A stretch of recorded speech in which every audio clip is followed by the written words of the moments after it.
Guys, aku tak tahu lagi lah macam mana nak explain. Macam ni lah. Aku try gaya cerita. Harap faham. Malam tu crowd ramai. Event besar. Semua tunggu band naik. Aku kat FOH, berdiri belakang mixer Yamaha MG. Siap sedia.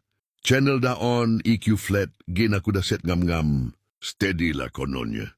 Bernyanyi pun sound check. Slow ya. Test. 1, 2. Sound check mic. Okay, clean. Meta tak klip, tak bising. Aku pun tarik nafas lega. Tapi bila show start, wah! Bro, speaker aku terus merah. Meter naik macam tsunami vokal dia literally bakar Twitter. Aku panik. Tanpa fikir panjang, aku capai satu tombol. QM. Aku pusing naik untuk control sound. EOMP itu kompresor.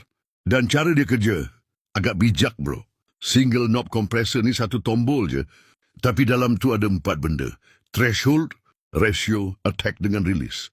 Kau pusing je. Semua tu gerak serentak. Makin kau pusing, makin kuat dia tekan bahagian yang terlampau kuat. Lepas tu dia naikkan balik sikit volume keseluruhan. Supaya semua bunyi jadi rata dan konsisten.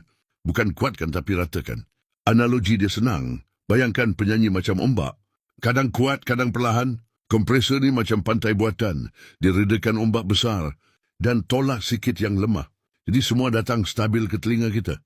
Lepas tu baru aku faham cara betul. Dan ini cara guna. Step 1. Set gain dulu, jangan pusing kompresor lagi. Step 2. Test nyanyian dengan real volume, bukan bisik-bisik time sound check. Step 3. Bila ada part yang melompat kuat sangat, baru pusing kompresor sikit-sikit. Dengar guna telinga, bukan tengok meter semata. Meter tu tak ada perasaan. Tapi telinga kau ada.